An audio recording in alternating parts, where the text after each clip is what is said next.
Jujur ya Mas, gue sebenarnya enek banget sama politik. Karena Sebelum bapak gue meninggal, itu bapak gue sempat ikut salah satu partai politik. Terus kemudian gue waktu itu SMA lihat bapak gue ada di konsultasi pemilihan ketua DPC di Surabaya, tapi salah satu partai lah gitu. Dan waktu di sana itu melibatkan yang ngapunten tokoh masyarakat kayak kiai besar gitu, terus kemudian ada pembaiatan ya, tiba-tiba terus kemudian yang dibaiat itu dengan mudahnya Blelo. Mbak Lelo gitu. Ya sorry to say, bapak juga udah ngasih duit gitu. Tapi lu masih kayak gitu loh. Itu rasanya segini banget gitu. Makanya waktu itu gua ya agak dalam tanda kutip agak ada rasa traumanya sama politik yang seperti itu.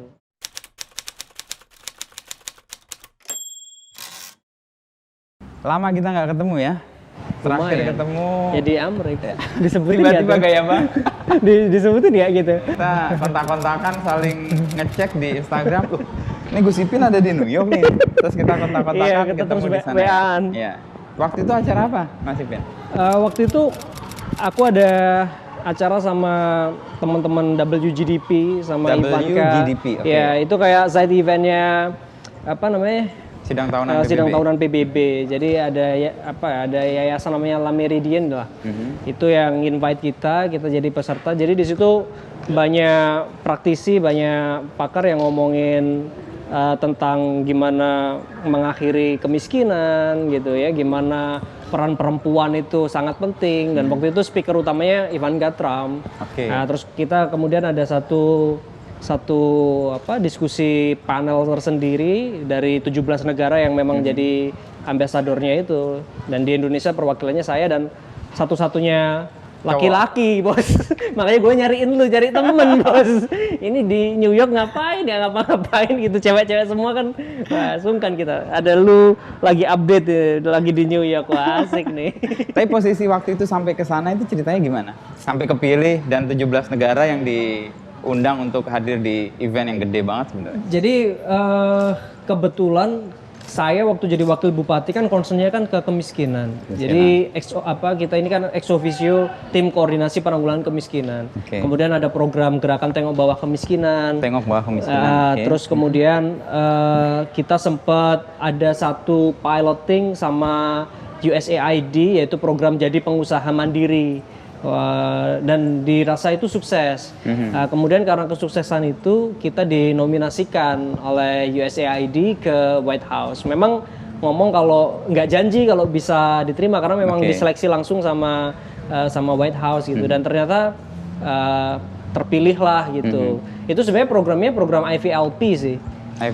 IVLP itu International Visitor Leadership Program, dan memang itu kan program sejak tahun 1950, politik luar negerinya Amerika, gimana dia punya ide sharing idea sama semua orang di dunia. Nah, cuman IVLP yang ini itu didesain khusus untuk WGDP itu tadi, dan ada PR-nya bos. Jadi sampai sekarang itu kita masih punya grup, terus masih ditanya progresnya apa yang sudah lu advocate, apa yang udah lu lakuin gitu. Jadi teman gue di Malaysia itu ada yang bikin namanya Medcash. Medcash itu aplikasi crowdsourcing untuk para pengusaha perempuan B40 gitu ya. Kalau di tempat kita mendorong 5.000 pengusaha perempuan baru. Di Maroko mereka ngelakuin apa gitu. Jadi itu terpantau semua progresnya. Dan dianggap sebagai project yang bisa jadi acuan untuk tempat-tempat lain. Iya, di tempat-tempat lain gitu. Sampai di titik lo jadi bupati ya sekarang ya. Tadi kan sebelumnya kan lo wakil bupati. Dan kemudian menjadi bupati karena Mas Emilnya ke Jawa Timur ya. Itu proses menjadi bupati itu lo bayangin nggak atau mimpi nggak? Jujur ya Mas, gue sebenarnya enek banget sama politik. Karena sebelum bapak gue meninggal, itu bapak gue sempat ikut salah satu partai politik. Terus kemudian gue waktu itu SMA lihat bapak gue ada di konsultasi pemilihan ketua DPC. Di Surabaya tapi. Nah, jadi bapak gue waktu itu konsultasi untuk jadi ketua DPC di Surabaya, salah satu partai lah gitu. Dan waktu di sana itu melibatkan yang ngapunten tokoh masyarakat kayak kiai besar gitu, terus kemudian ada pembaiatan, ya tiba-tiba terus kemudian yang dibaiat itu dengan mudahnya Balelo gitu. Ya dan di situ gue gini banget ya, padahal dibaiat udah ada kiainya. Ya sorry to say, Bapak juga udah ngasih duit gitu. Tapi lu masih kayak gitu loh. Itu rasanya segini banget gitu. Makanya waktu itu gue ya agak dalam tanda kutip agak ada rasa traumanya sama politik yang seperti itu. Tapi kemudian masuk? Nah, kemudian masuk tuh sebenarnya bukan politik elektoralnya, tapi waktu itu lebih didorong sama sentimental. Waktu Bapak meninggal, Bapak pernah punya wasiat. Dulu Bapak dari Trenggalek ke Surabaya itu hidup susah karena kenapa kita ke Surabaya? Karena waktu itu Bapak nggak punya pekerjaan. Bapak jadi tukang beca, ibu lu jadi asisten rumah tangga gitu. Nah sekarang kita udah ngerintis usaha, udah ada rezeki, lebih beruntung dari yang lain. Suatu saat kita pulanglah ke Trenggalek gitu. Jadi waktu itu 17 tahun saya putuskan untuk ngelanjutin usaha keluarga yang dirintis nggak gampang. Dan waktu itu juga ibu juga butuh support ya, karena ibu nggak terlibat di dalam bisnis keluarga ini secara langsung, manajerial dan lain sebagainya. Jadi Ipin men-take over waktu itu, pengelolaan usaha. Apa usahanya Bapak dulu? Jadi ngawalinnya tuh dari jualan alat-alat rumah tangga. Apa misalnya? Jadi kayak alat rumah tangga? Panci, wajan gitu. Tapi kita spesifik pancinya yang multi purposes, jadi bisa buat panggang, rebus, ya. Jadi yang macam-macam lah, kita sebutnya serbaguna lah gitu. Nah itu terus kemudian waktu itu juga ada dinamika di mana supplier tuh lagi main-mainin harga gitu. Jadi akhirnya gue sama ibu bilang, ini kan kuliahku di manajemen operation management di UNER ya. Di UNER. Terus kemudian ini pas ini kalau kita bikin pabrik gitu. Jadi akhirnya ke Trenggalek itu bikin home industry-nya itu sebenarnya. Jadi balik dari Surabaya kembali ke Trenggalek. Ya, tapi kan nggak langsung menjadi wakil bupati, ada transisi di mana kamu sendiri ada band juga kan. Nah, itu di era di mana itu? Kalau lihat perjalanan hidupmu kan kayaknya ajaib banget nih. Anak yang SMA, SMP mungkin agak dugal gitu ya. Terus melihat realita politik agak enek gitu ya. Terus main musik juga. Lalu tiba-tiba kok balik lagi ke politik sih? Jadi musik tuh seakan puncak keegoisan saya. Karena waktu Bapak meninggal 17 tahun, harus ngurusin pekerjaan, ya harus kuliah. Rasanya kok aku nggak punya waktu untuk me time gitu ya. Jadi akhirnya ya aku ngelakuin apa yang gue senengin deh gitu. Ngeband, kabur gitu ya sampai ke Jakarta ya kayak retreat lah gitu. Ya kita menyepi untuk merasakan ya kehidupan yang nggak ngurusin orang lah gitu. Ya waktu itu ngeband di Jakarta, terus ketemu sama Pai gitu ya. Udah tahu kan kalau ketemu sama Pai kan ide-idenya kan keluar. Aja gitu. Ya udah sambil waktu itu rilis single. Kemudian waktu itu masih musiknya TV acara musik pagi-pagi tuh. Apa yang gini-gini? Iya tuh. Jadi ya masih ikut 1, 2, terus sempat keliling-keliling. Ya itu. Jadi di masa-masa menyepi itu sampai pada satu ketika bapak gue yang udah meninggal tuh datang di mimpi dan itu menyadarkan semua, terus gue akhirnya harus pulang lah. Kembali. Apa yang membuatmu merasa bahwa bapak itu yang mengingatkan? Karena di mimpi itu kayak ada di satu kayak pengadilan gitu bos. Terus kayak aku ngerasa bersalah. Kenapa aku se-selfish ini gitu. Dan ketika gue balik memang keadaan di rumah, ibu sama adik emang lagi ada masalah lah. Meskipun gitu. Usaha udah jalan? Usaha jalan gitu, tapi kan namanya usaha, family business itu kan gak gampang ya. Jadi mungkin aku sama adik-adik fair, tapi kan bapak punya saudara-saudara. Terus kemudian bapak punya orang-orang yang dulu mendukung bapak, tapi kemudian melihat gue itu kayak gak yakin, melihat ibu kayak gak yakin gitu. Jadi ya kayak lu kalau lihat film-film kedinastian gitu kan, setiap kali kaisarnya meninggal gitu kan selalu ada aja ada sesuatu yang nggak baik-baik aja. Dan itu terus kemudian gue harus nunjukin kalau gue involved gitu. Dan waktu itu ya gue tantang ya, kalau kayak kita main bola lah, kalau kalian nggak yakin bisa menang di pertandingan ini sama gue, ya udah gue pilih tim yang lain aja, silakan kalau yang mau keluar ya keluar gitu. Nah tapi saat itu juga gue mulai memikirkan transformasi perusahaan gitu. Jadi kapasitas keluarga dengan dengan gaya pendekatan keluarga ansih itu juga nggak bakal bagus buat manajemen. Akhirnya gue mulai hire profesional. Jadi ya, jadi biar seimbang balance antara knowledge sama emotional bonding yang dibangun di perusahaan ini gitu. Sehingga gue akhirnya cabutin orang-orang dari beberapa pengusaha, bankir lah, manajer di salah satu big company ya. Untuk kemudian mulai dari itu kita bikin manajemen pusat.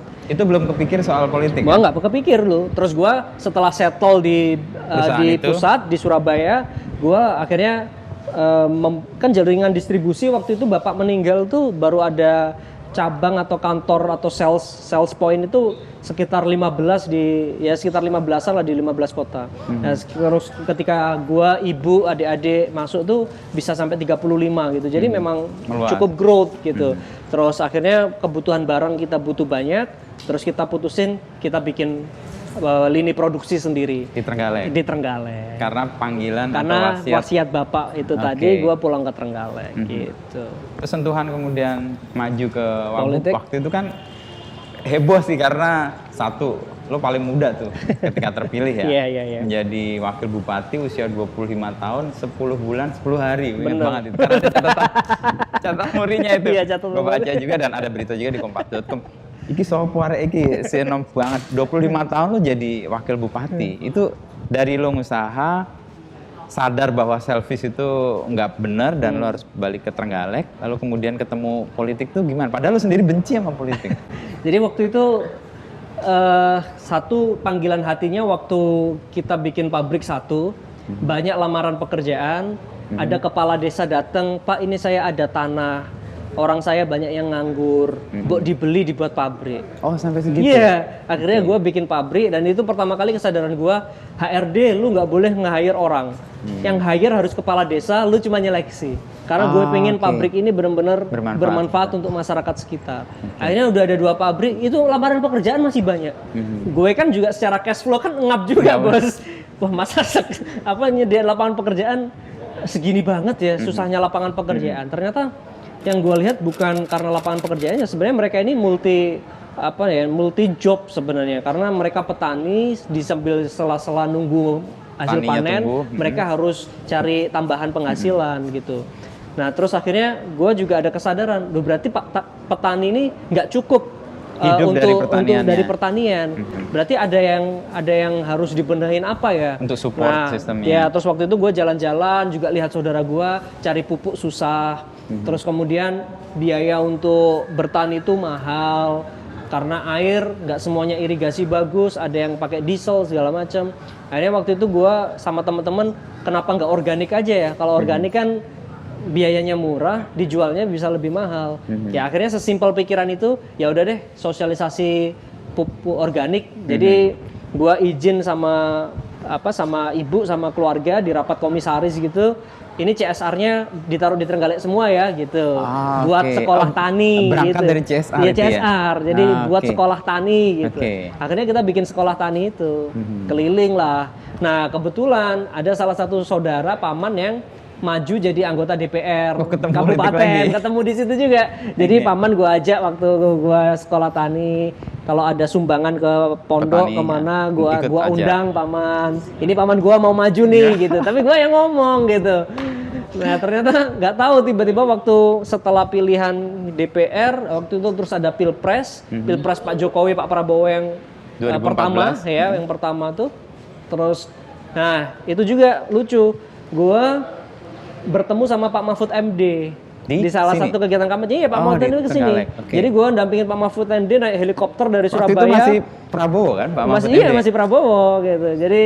Jadi saya kagumnya sama Pak Mahfud MD-nya gitu karena garis mungkin Gus Durian ya kayak gitu. Jadi Pak Mahfud MD naik helikopter dari Surabaya ke Trenggalek buat kampanye, terus saya sampai ke Sampang, waktu itu ke Madura juga. Lah Pak Mahfud MD waktu itu ngomong, sudah Mas Nur semangat terus buat masyarakat. Itu pesan itu ya gue manggilnya Mas Nur. Iya, manggilnya Mas Nur. Untung nggak Gus Nur yang. Pak Mahfud bilang itu. Pak Mahfud juga bilang itu. Itu jadi, lo usia berapa? 23, 24? Oh masih kalau 2000 Pilpres 2014 kan ya? Berarti ya sekitar 24. Iya 24. 24. Nah nggak lama setelah itu ternyata baru tahu juga gue kalau di sini ada pilkada gitu loh. Tadi nggak kepikiran. Nggak kepikiran bos, jadwal pilkada kapan juga nggak tahu. Dan gue kan KTP masih Surabaya bos. Jadi officially kan gue kesini cuma buat kerja aja, usaha. Terus agak ketahan lama di sini karena memang harus ada yang disetelin usaha ini. Terus sama saudara maju itu ya kita bantu-bantu lah lebih jauh. Ya karena dulu ya ini kalau cerita keluarganya ya sambil rekonsiliasi keluarga karena pasca bapak meninggal saudara-saudara itu keluar dari perusahaan untuk bikin perusahaan sendiri-sendiri. Jadi ini kayak juga semacam silaturahmi lagi gitu. Dan kumpul lagi. Jadi kumpul lagi, baik lagi gitu. Ketika bapak paman tadi ya. Nyalon jadi dan kemudian ada pesan dari Pak Mahfud ke Pak Mas Nur tadi Mas Nur tetap di sini lalu tahu bahwa ini ada pilkada terus kemudian muncul ada bayangan mau maju dan waktu itu banyak kan sudah mulai ada teman-teman yang Mas ini masyarakat senang sama program pertaniannya. Terus akhirnya saya ketemu sama kelompok-kelompok muda. Ada yang ngomong waktu itu Mas ini nelayan lagi nggak musim ikan. Terus apa nih bikin event yuk Mas gitu. Ini eventnya pariwisata biar kalau nggak dapat penghasilan dari perikanannya dapat penghasilan dari pariwisatanya. Ya udah terus apa nih yang jadi ikonik? Kalau di laut kan kalau festival mancing apa kan udah biasa. Nah ini nelayan-nelayan sini itu kan biasanya bikin kapal sendiri. Nah ini cuman kita bikinnya kapalnya miniatur, terus dikasih remote control. Nah terus dilombain di laut. Nah itu jadi festival yang keren kan. Jadi kalau biasanya kita RC kan mobil-mobilan ini kapal. Dan menghidupkan ekonomi kita. Dan gue waktu itu terus ya udahlah ikut kepanitiaan, jadi wakil ketua. Tapi diminta sambutan. Nah terus gue juga mikir gimana nih biar acaranya nge-hype gitu. Ya harus ada bintang tamu. Bintang tamu kalau mahal-mahal ya susah juga. Terus siapa nih yang murah? Yang ada kaitannya sama Trenggalek aja. Siapa? Arumi. Loh apa kaitannya sama Trenggalek? Suaminya orang Trenggalek, keturunan Trenggalek gitu si Mas Emil gitu. Akhirnya kita undang lah itu. Mas Emil. Mas Emil. Ketemu di situ. Iya ketemu di event itu bulan Februari tahun 2015. Bulan Februari pilkadanya 2015. Tahun yang sama. Tahun yang sama. Jadi gue ketemu Februari, pilkadanya pendaftarannya bulan-bulan Mei, Juni pendaftarannya. Nah, ketemu di situ pertama kali. Nah, waktu Mas Emil datang, itu banyak partai yang ngucapin selamat datang calon Bupati Trenggalek. Gue nggak ngerti juga kalau dia ternyata udah niat gitu loh. Nah, ya akhirnya ketemu di situ pertama, kita tukar kontak, terus kemudian Mas Emil waktu datang lagi ke Trenggalek, kita ketemuan lagi di salah satu kafe di sini. Terus aku bilang Mas Emil, Mas kamu kan punya opsi untuk milih wakil siapapun itulah. Ya dilihat survei aja. Kalau survei gua memang baik bisa bantu lu ya kenapa enggak gitu. Kalau surveinya ngomong nggak baik, ya ngapain lu maksain ngambil gua gitu. Masih banyak birokrat yang senior lah apa. Ya udah jadi kita jalan sendiri-sendiri. Akhirnya gerakan-gerakan yang gua awalin dulu jadi mengerucut untuk bener-bener kampanye gitu. Tapi seakan-akan waktu itu gue kayak mau ngelawan Emil gitu ya, kayak head to head karena Mas Emil kampanye sendiri, gue juga kampanye sendiri. Untuk mencari wakil ya. Jadi kampanye sendiri. Sampai akhirnya ngelihat pergerakan itu partai-partai kemudian bertemu. Ini anak-anak muda nih kalau bisa jangan bertarung nih gitu. Dikumpulin aja gitu. Jadi akhirnya kita kumpul di situ. Nah, terus yang menarik lagi waktu itu saya bagi tugas sama Mas Emil karena kalau di Trenggalek sepakat akhirnya bupati satu wakil terus kemudian kita sepakat untuk bagi tugas ngerayu partai-partai ini untuk bisa gabung. Akhirnya waktu itu 7 partai bisa gabung sama koalisi kita. Ya, jadi ceritanya gitu akhirnya masuknya. Dan terbukti kan 70% suara 76 bahkan ya. Detail banget dan itu menjadi 76 bukti bahwa melawan wakil bupati petahana. Dan itu terbukti. Gue masih bingung bagaimana rekonsiliasi lo terhadap politik yang lo benci lalu kemudian lo masuk dan bagaimana adaptasi untuk mendapatkan perasaan ya udah politik mungkin bencekno atau nyebelin tapi ya harus digulati. Ya itu tadi waktu gue ngerasa banyak orang yang lamar pekerjaan, gue nggak bisa akomodir gitu. Gue bayangin gimana caranya bantu orang lebih banyak, lebih luas gitu. Dan ya dan gue ngerti waktu bikin sekolah tani gitu kan ternyata banyak keluhan, banyak kayak gini. Seandainya gue punya kewenangan lebih luas gitu kan lewat dinas, lewat apa apakah bisa ya waktu itu kan penasarannya gue pasti bisa lebih baik gitu ngaturnya daripada ini. Ya biasalah idealismenya anak muda. Okay. Dan waktu itu gue juga mikir gini, bapak gue meninggal umur 41 tahun. Nah, jadi meskipun gue ngerasa waktu itu too young to begin gitu ya, apakah aku ini masih terlalu muda apa enggak? Ya mungkin usia gue muda tapi umur nggak ada yang tahu bos gitu.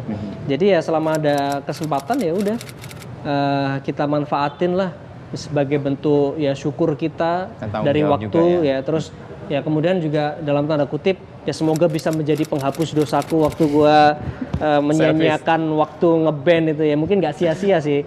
Akhirnya kan gue kalau ngeband kan yang ngomong di panggung jadi nggak canggung gitu, jadi ketemu orang nggak canggung ya. Terus sama teman-teman media ya sempat kenal waktu itu yang di entertainment gitu, jadi mempermudahkan juga waktu ada event, ada campaign gitu, kita ada teman-teman media yang juga apa namanya ya kita tahu lah gitu dunia entertain kan.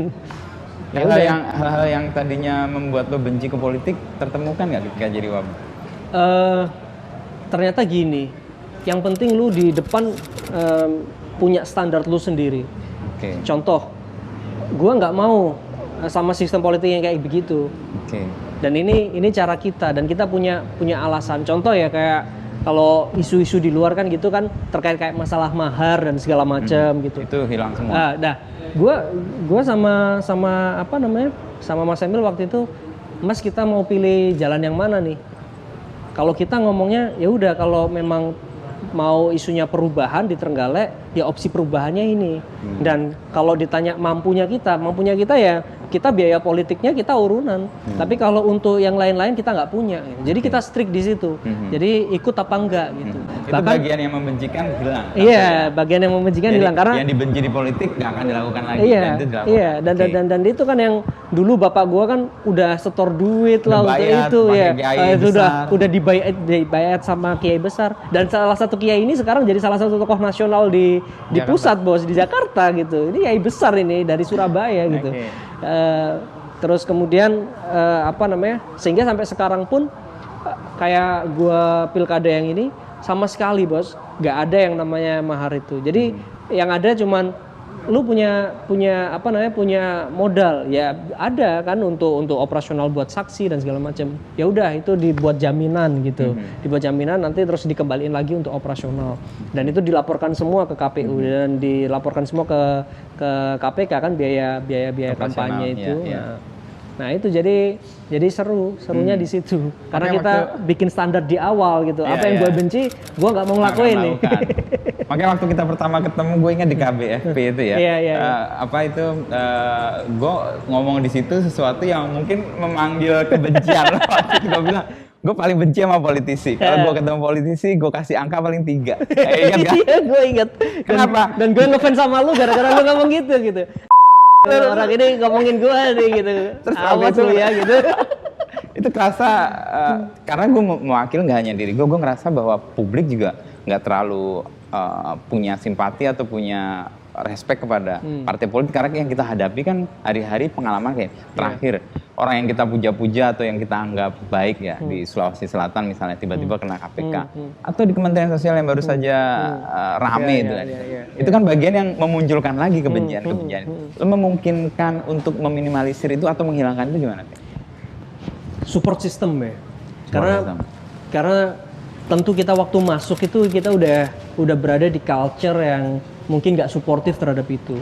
Makanya dari awal kita harus set up garis gitu. Contoh gini, kita nggak memunafikan bahwa ada swasta yang datang, ada swasta yang mendapatkan pekerjaan lebih banyak dari yang lain karena mungkin di mekanisme lelang dan segala macam. Tapi bagaimana caranya itu biar nggak jadi gratifikasi, tapi tetap bisa bermanfaat buat masyarakat. Karena gue sendiri juga ngerasa kalau si swasta ini dapat pekerjaan dari APBN, APBD, habis itu untungnya dia makan sendiri juga nggak fair. Karena lu dapat untung dapat kerjaan dari duit rakyat, harusnya kembaliin ke rakyat dong. Nah, akhirnya apa? Akhirnya kita revitalisasi perannya Forum CSR, kita revitalisasi perannya Badan Amil Zakat gitu. Jadi yang penting gua nggak janjiin lu pekerjaan, Tapi kalau lu dapat pekerjaan, lu kerjain yang bagus. Kalau lu nggak bagus, BPK gua turunin dengan tujuan tertentu gitu ya. Kita minta tolong, inspektorat kita turunin.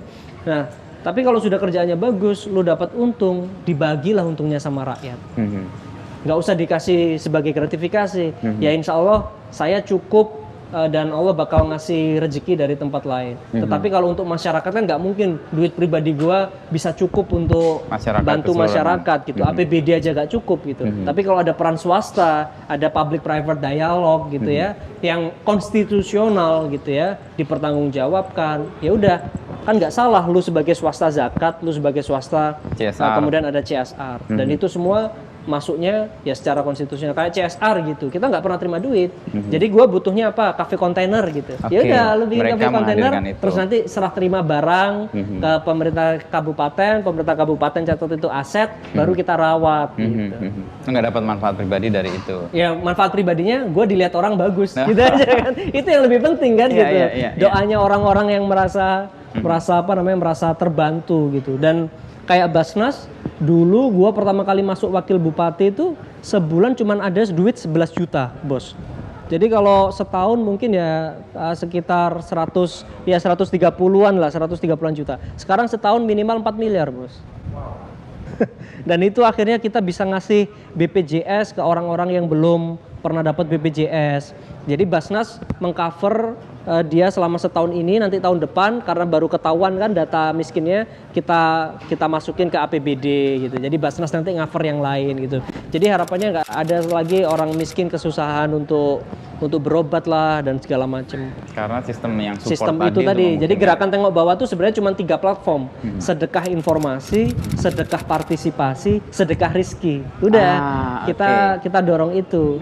Dan kita bikin satu kantor khusus kayak pos pelayanan orang miskin. Karena kalau perizinan kan orang punya duit mau bikin usaha ada kantor perizinan terpadu, pelayanan terpadu. Lah orang miskin mau dapat bantuan nggak ada kantornya, bos. Makanya waktu itu kantor wakil bupati, aku dibangunin kantor wakil bupati, gue bilang gue nggak nempatin deh buat pelayanan orang miskin aja. Support system itu cukup mampu mencegah lo sebagai orang yang berkuasa untuk tidak terganggu so far efektif. Dan ada hal lain nggak yang membuat jaga, karena kan masih muda dan punya harapan untuk di jenjang politiknya lebih jauh dan itu kan harus dirawat tuh. Ya, jadi satu itu, terus kemudian kedua juga waktu itu kebangun kesadaran waktu meledak booming beritanya wakil bupati rekor muri termuda gitu kan. Gue juga nggak ngerti gitu kan kalau itu dapat rekor muri, karena waktu daftar itu gue baru 25 tahun 2 bulan gitu. Jadi baru balik lah sebagai calon kepala daerah. Nah, setelah ke media-media begitu ya gue ngerasa semua mata kemudian memandang ke sini kan gitu. Jadi ya harus jaga. Tapi yang paling mendasar itu sebenarnya waktu gue pamit, ibu pernah ngasih pesan gitu. Pamit untuk ke politik? Iya, waktu pamit ke politik. Ibu bilang, kamu aku izinin, tapi tolong jangan pernah makan duit rakyat. Kalau kamu makan duit rakyat dengan segala cara apapun itu ya, aku nggak bakal ngakuin kamu anak dunia akhirat gitu. Dengan bahasa Jawa, aku bakal yang ngakoni awakmu anak dunia akhirat. Gitu. Dan itu bagi saya ya telak kan, bos. Ridho ibu di dunia dan akhirat itu kan ya pintu masuk untuk semua. Itu pintu masuk keberkahan semua gitu. Jadi dari situ kita coba jaga. Dan alhamdulillahnya juga istriku itu benar-benar independent woman gitu. Jadi dari awal aku ketemu dia memang dia struggling kerja dulu di presenters ya, modeling, dan waktu pun dia jadi ibu PKK, aku bilang lu pinjem duit deh. Jadi dia pinjem duit tuh di salah satu bank gitu. Kan lu ngomongin pengusaha perempuan, masa kamu nggak punya usaha? Akhirnya dia karena dia suka masak, dia bikin bakery gitu. Sampai kayak begitu. Duitnya pinjem gitu. Bisa dilihat itu, bisa dicek gua punya pinjaman berapa ini. Jadi dua ya, satu support system menjaga, yang kedua dari ibu sendiri punya pesan yang keluarga. Kayak lo mendarah daging bahwa itu harus dilakukan. Yang ketiga istri. Ya, kita istri dan publik ya. Karena mengawasi itu perasaan diawasi banyak orang itu. Lo perasaan diawasi senang atau malah mengkhawatirkan? Kalau gue ada salah satu kiai yang bilang gini, pesanku cuma satu, mas, kalau dipuji bilang astagfirullah gitu ya. Kalaupun dicaci, alhamdulillah, udah. Jadi maksudnya pujian, cacian, nggak boleh ada yang menyusahkan kamu dan juga membesarkan kepala kamu. Jadi udah lakuin apa yang harusnya lu lakuin, yakinin lu itu bener menurut segala kaidah gitu ya. Ya sudah, berdiri aja di situ. Jadi ketika dipandang itu ya satu bukan beban tapi tanggung jawab aja gitu. Ya, kalau dipuji merasa ya biasa, kalau dicaci juga nggak usah sakit hati, down gitu. Banget ya. Artinya itu mengandaikan lo punya prinsip yang teguh kan? Iya, nggak mudah goyah. Diharapkan begitu. Ya gua nggak ngomong orang itu punya punya keteguhan sekeras itu ya. Kalaupun gua nangis, mungkin di kamar sedih dan segala macam, ya kan nggak mungkin gua liatin di publik kayak begitu. Dan kalaupun kita rapuh kan juga nggak bagus juga kan dilihat sama orang, dan orang nggak peduli gitu lu nangis sekarang apa, lu orang taunya pengennya lu kerja bagus. Bener. Gitu. Nah tapi setidaknya pesan itu yang kemudian ya meneguhkan saya bahwa ya nggak tambah mulia kalau dipuji, juga nggak tambah hina kalau dicaci menurut aku. Itu jadi ya sudah, itu yang buat kita tegar. Proses kemudian kan lo bertahap nih dari Wabub menjadi yang rekor murid termuda gitu ya, terus kemudian menjadi pejabat karena Mas Emil pindah. Nah sekarang nih pilkada yang kemarin pandemi kan lo terbukti terpilih lagi. Ini sesuatu yang baru lagi kan, lo mengawali langkah dari nol lagi jadi bupati. Ada yang berubah nggak atau ada kesadaran baru nggak soal? Satu, saya sangat bersyukur gitu ya ada di politik dan kemudian mengawalinya di Trenggalek dengan orang-orang yang aku bilang baik hati banget. Trenggalek. Jujur pilkada yang ini sama sekali nggak ada vote buying yang gua keluarin gitu. Ini jujur nih. Dan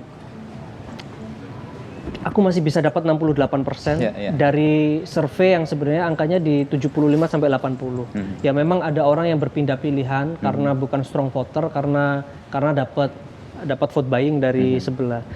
Dari sebelah itu macam-macam ya. Ini kalau kita buka-bukaan kan banyak orang yang berjudi untuk ini desa ini menang siapa, itu kan antar mereka sendiri terus kemudian ngasih. Nah, tapi dengan dirusak beberapa, yaitu ada beberapa pemain politik lah di setiap event yang kayak begitu, kita masih bisa mempertahankan suara di 68% itu ya satu hal yang menurut aku sangat aku syukuri dan aku terharu. Dan juga menjadi satu tanggung jawab yang nggak gampang karena orang dengan ikhlas masih mau milih di masa pandemi, partisipasi politiknya bertambah di Trenggalek gitu. Bayangin pandemi, partisipasi politik bertambah, nggak pakai duit lagi, dan ini satu-satunya memecahkan mitos. Nggak pernah ada wakil bupati bisa jadi bupati, dan nggak ada bupati yang kepilih lagi untuk periode selanjutnya. Jadi baru pertama kali ini wakil bupati jadi bupati dan bupati lagi kepilih lagi. Apa yang membuat mitos itu pecah? Menurut pikiran atau pandangan? Orang mungkin yang bisa nilai ya. Tapi kalau aku sih, aku selalu membuka ruang dialog meskipun berat ya, karena jadwal, karena kondisi rapat dan segala macam. Tapi aku mesti meluangkan waktu bisa berbicara dengan mereka tanpa sekat. Contoh, sebelum pandemi setiap hari Jumat gue buka yang namanya Sonjo Pendopo. Jadi setelah Jumatan, pendopo kita buka buat siapapun, nggak perlu janjian sama bupati, lu bisa ketemu bupati, lu bisa ngobrol apapun yang lu mau gitu. Itu satu. Terus kemudian aku nyempetin nginep di rumah warga. Kayak live in gitu? Iya, jadi live in di rumah warga. Itu per apa? Per bulan? Biasanya per minggu kalau dulu. Sebelum pandemi ya gitu ya, per minggu. Dan itu gua cari rumah warga yang paling miskin. Kenapa? Karena ternyata banyak bantuan pemerintah ini ditolak, Pak. Dia nggak mau dibedah rumah, padahal miskin. Kenapa? Katanya, "Mpun to Pak, kula niki pun sepuh ngeten mawon, alhamdulillah." Lah kalau dikasih bantuan pemerintah, bantuannya cuma material, terus nanti tukangnya siapa, Pak? Saya nggak bisa ngasih makan, malah saya nggak bisa. Ya? Iya, jadi beban. Nah, akhirnya saya nginep, Mbah kerso nggih, rumahnya dibedah gitu. Jadi saya yang ngizinkan. Terus kalau saya nginep kan otomatis kepala desa, kalau tokoh masyarakat datang, gua pesenin. Tolong ya ini kalau gua udah ada materialnya, lu kerja bakti mau nggak? Oh iya Pak, siap gitu. Terus kalau bedah rumah jangan kayak dulu-dulu. Bedah rumah cuma dibedah doang, tapi MCK-nya nggak ada. Jadi akhirnya duit pemerintah udah keluar miliaran, tapi indikator kemiskinannya nggak bergerak gitu, karena nggak holistik. Ya? Jadi yang bedah rumah sekaligus bikin MCK-nya, sekaligus mikirin air bersihnya. Dan ya itu yang kemudian orang kok enek gitu, bupati gelem nginep di sini. Dan itu benar-benar yang tanahnya kadang-kadang belum di lantainya, ya? Pengerasan belum, jadi masih benar-benar tanah, rumah lantai tanah. Ya. Jadi gue cuman pakai sleeping bag gitu aja. Apa yang buat lo mau melakukan itu? Gue keingetan waktu kecil juga kayak gitu, Bos. Susah seperti itu. Jadi rumah gue itu perbatasan sama kalinya di Surabaya, kalinya hitam. Di mana persisnya? Di Bendul Merisi. Bendul Merisi. Ya, kalinya hitam, terus setiap tahun selalu banjir.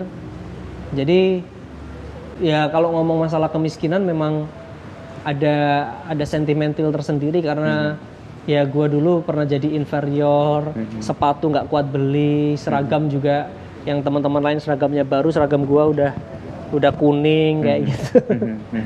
Itu yang membuat lu nggak merasa ada jarak dan ya, kemudian masuk. Dan itu juga menjadi satu support system aku untuk masa aku tega sih masyarakat kayak begini terus. Mungkin dalam tanda kutip penyalahgunaan kewenangan, kekuasaan gitu dan nggak dikembalikan untuk mereka untuk kesenangan pribadi gitu. Jadi kayak ada ngerimnya, pengingatnya juga. Ya meskipun meskipun kalau kita ngomong gaya hidup ya tetaplah kita pasti milihnya ya yang layak ketika gue berhadapan sama orang ya mewakili kabupaten gitu kan, tapi setidaknya tidak terdorong untuk bermewah-mewahan. Karena punya pengalaman yang punya dari pengalaman, bawah sekali. Satu pengalaman, kedua juga empati. Gitu. Yang kemarin kerasa banget sih, malam-malam kita ketemu di kantor bupati, lo ngobrol sama kepala desa itu kayak sama mbah sendiri atau pak ade sendiri. Ya mbah. Naturalita atau kewajaran lo itu kan nggak dibuat-buat ya, dan itu gimana bisa menjadi cara lo memimpin di sini? Nggak tahu Bos ya, jadi diri sendiri aja gitu. Jadi yang penting gua nggak ngerasa gua pejabat gitu aja. Itu yang kemarin sarungan, pakai peci, pakai kaos dan pakai jaket. Gua jadi berkaca-kaca matanya. yang nyamannya gitu gimana? Mau pakai baju yang mewah gimana? Ya apa sih gitu. Ya udah ya sarungan aja, ketemu sama lu ya kaosan gitu. Itu kalau bukan karena lu yang dari Jakarta, mungkin kemarin gua nggak pakai jaket gitu, karena ngormatin lu aja gua pakai jaket. Dan komunikasi dengan kepala desa itu menjadi lebih cair ya. Penting. Dan itu bisa jadi pembuka untuk mereka lebih terbuka. Iya, karena desa kan sekarang ada undang-undang desa, mereka direkognisi. Mereka punya kewenangan juga, mereka punya anggaran juga, dan perlu kedekatan seperti itu karena kita nggak bisa daerah kayak di Jakarta itu kan wali kota, lurah itu kan semuanya dipilih sama gubernur gitu. Jadi garis komandonya jelas. Kalau ini garis komandonya bisa garis lurus atau putus-putus atau nggak ada garisnya kalau nggak cocok kan gitu. Karena mereka juga dipilih langsung sama rakyat gitu. Meskipun kalau kita sadari ya sebenarnya republik ini ya presiden yang kemudian mendistribusi kewenangan ke gubernur, bupati sampai kepala desa karena kita negara kesatuan. Tapi ya komunikasi itu perlu dibangun. Jadi gue seneng. Jadi biasanya setiap tahun kita kumpul sama kepala desa di setiap periode gitu ya. Jadi yang berprestasi biasanya gue inepin. Karena kalau gue nginep, mereka akhirnya bisa usul kan. Usul itu, terus gue bawa ke dinas nih beresin gitu. Itu jadi satu hadiah lah. Jadi kalau gue datang itu kadang-kadang juga jadi satu hadiah untuk desa itu. Meskipun ya ada yang bisa ditanggulangin cepat, ada yang butuh waktu. Terus kayak kemarin kayak yang lu datang, sorry lu nungguin gitu ya karena gue masih ngobrol sama kepala desa itu, gue titip isu stunting. Terus untuk angka kematian ibu tolong ditekan. Ya bercanda-bercanda sama kepala desa. Balurah bilang ke semua warga desa, boleh Anda menghamili, tapi setelah hamil menjadi urusan kita, gitu. Karena lu concern ngurusin angka kematian ibu, kesehatan. Ya? Okay. Terus gua minta anak-anak PAUD yang sudah harusnya masuk PAUD, tolong didata biar angka partisipasi kasar kita bagus. Yang SD, SMP, SMA yang usianya udah lewat tapi belum dapat ijazah, ayo dikit kita data untuk kejar paket, biar indeks pembangunan manusia kita meningkat. Ya udah gitu-gitu, nitip program gitu. Dorong 5.000 pengusaha perempuan. Ini udah kerjasama sama Amerika lewat USAID udah 2.000 pengusaha. Terus dari dinas sama startup femalepreneur ada sekitar 1.500-an. Gua kurang 1.500 lagi nih. Jadi lu harus berangkatin 10 orang untuk jadi wirausahaan perempuan per desa. Ya kayak gitu-gitu. Ada kecanggungan ya sebagai anak muda umur 30, sebelumnya 25 sampai 30 ketemu kepala-kepala desa yang tadi garis komandonya nggak ada dan dia lebih senior.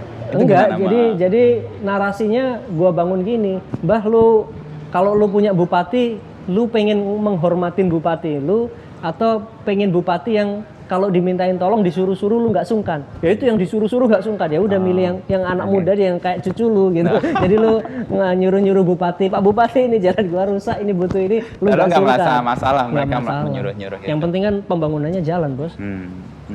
Buat apa kalau gua dihormatin di depan gua siapa tapi nggak dilakuin? Buat apa? Lebih baik lu bilang lupa gitu tapi bisa dikerjain gitu. Dan itu lebih ya untuk cara berkomunikasi dengan kepala desa dan bagaimana mewujudkan proyek atau mewujudkan kebijakan dan kemudian bisa dieksekusi oleh mereka. Cara komunikasi yang cair ini lebih gitu ya. Kalau dalam posisi yang lo kan punya kemampuan yang lah karena lo kosmopolit ya, karena pernah di Surabaya, ke Jakarta juga, dan ke dunia internasional juga, ke New York kita ketemu. Apa manfaat itu semua lalu lo kebawa ke sini? Apa nggak sia-sia? Atau justru malah memperkaya? Jadi kenapa nggak lo bermain di kota atau di Surabaya atau di tempat yang lain? Satu, kalau kita ngomong Indonesia gitu kan, mostly desa.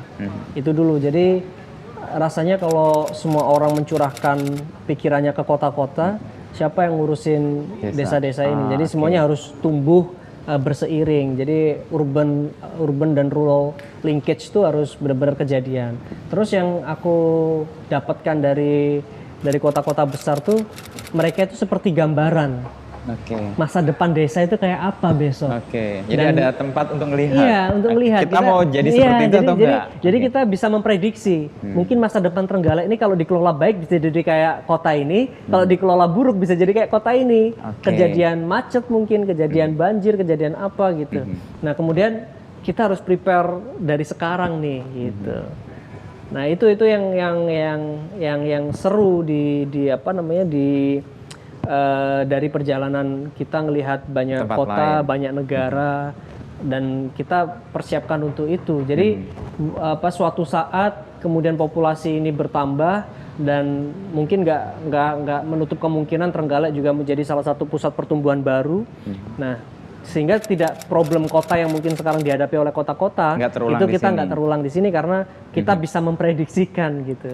Apa hal-hal yang baik yang lo dapat dari kota-kota dunia dan sebagainya yang kemudian diterapkan di sini untuk mengantisipasi ini nggak menjadi urban yang buruk seperti kota-kota lain? Ya, satu kayak contoh gue ke Amerika gitu aja ya. Gue di Amerika Timur, Amerika Barat udah pernah. Kalau di Timur ya kayak di New York itu kan lu masih melihat transportasi publik itu kan masih, ya aku pakai Google aja masih naik underground dan segala macam itu terus jalan itu masih oke. Tapi kalau lu ke California bos, itu semua jalan dilebarin, transportasi umumnya nggak ada dan itu macet gitu. Dari San Diego ke Los Angeles itu macet gitu. Dan memang sekarang di state of California sekarang mulai ngelarang kendaraan usia sekian, terus lebih pro terhadap kendaraan listrik, memulai kayak begitu. Dari situ aja gue bisa lihat gitu. Ternyata kalau pembangunan berorientasi hanya kepada pembangunan jalan, terus kemudian tidak menyediakan luang untuk pejalan kaki, terus zona-zona mobil itu lebih dikurangi, itu satu nggak membawa kemakmuran, bukan berarti nambah jalan terus nggak macet, ternyata nambah jalan justru tambah macet karena produksi kendaraan juga bertambah gitu. Nah itu kemudian sekarang kita di RPJMD yang sekarang kita ngambil indikator indeks kota hijau dan salah satu indikatornya berapa luasan wilayah non car yang harus kita dorong. Lo dapat itu dari mana? California itu atau? Iya, ya jadi ya karena perjalanan itu terus googling dong kita kan anak milenial googling dan ada satu. Ini bagian dari antisipasi supaya ini nggak jadi masalah di sini. Ada satu studi yang dibikin sama Siemens di European Union. Indikatornya ada 8 indikator dan salah satunya bagaimana size of non cars itu. Lah terus kemudian gue coba nih, gue coba kayak di alun-alun gue buka setiap hari, PKL itu banyak, ya sengaja kita belum bersihin sekarang, loss gitu, ya pendapatannya ada, kotanya nggak rapi gitu ya karena banyak PKL. Sama gue pernah coba, kita nggak bolehin PKL di hari Senin sampai Kamis, tapi Jumat, Sabtu, Minggu kita ada event namanya Car Free Night sama Car Free Day. Jalan alun-alun kita tutup, nggak boleh ada kendaraan bermotor. Ternyata hasil observasi tim ekonomi kita itu ngomong pendapatan mereka di Car Free Night sama Car Free Day itu jualan 1 hari 1 malam itu sama kayak mereka jualan 1 minggu. Dari situ semakin meyakinkan gue bahwa ternyata kalau kita fostering perluas area pejalan kaki dan segala macam itu semakin memunculkan load untuk orang datang dan aktivitas ekonominya lebih baik dibanding dengan jalan yang kemudian kanan kirinya ada mobil nih parkir. Orang mau belanja di situ, wah parkirnya udah penuh bos. Padahal satu mobil parkir paling cuma 1 orang yang turun. Bayangin kalau parkir mobilnya hilang, terus itu semua pejalan kaki bisa jalan di situ. Kan kesempatan ekonominya makin besar. Ya, jadi dari studi-studi kecil gitu aja. Makanya sekarang mungkin di kawasan kota kita bertahap nanti pengen memperluas jaringan itu area-area yang non cars. Ya termasuk di Pantai Perigi dulu sebelah pantai itu langsung jalan raya gitu yang orang langsung bisa parkir di situ. Sekarang itu aspalnya kita kulitin terus itu dijadikan kayak taman jalur hijau. Jadi kalau orang bawa kendaraan akhirnya orang nggak berhenti buat warung-warung itu. Dan orang juga males gitu. Sekarang ngerasa udah penuh udah penuh. Secara ekonomi buruk, secara lingkungan juga nggak lebih baik. Oke. Itu tahapannya akan dirintis atau sudah atau akan diupayakan sampai kapan? Ya karena ini kan baru divisi yang sekarang gitu. Jadi ya akan dimulai 2021 ini bertahap. Ya kayak kita sekarang ada di Joglutani nih.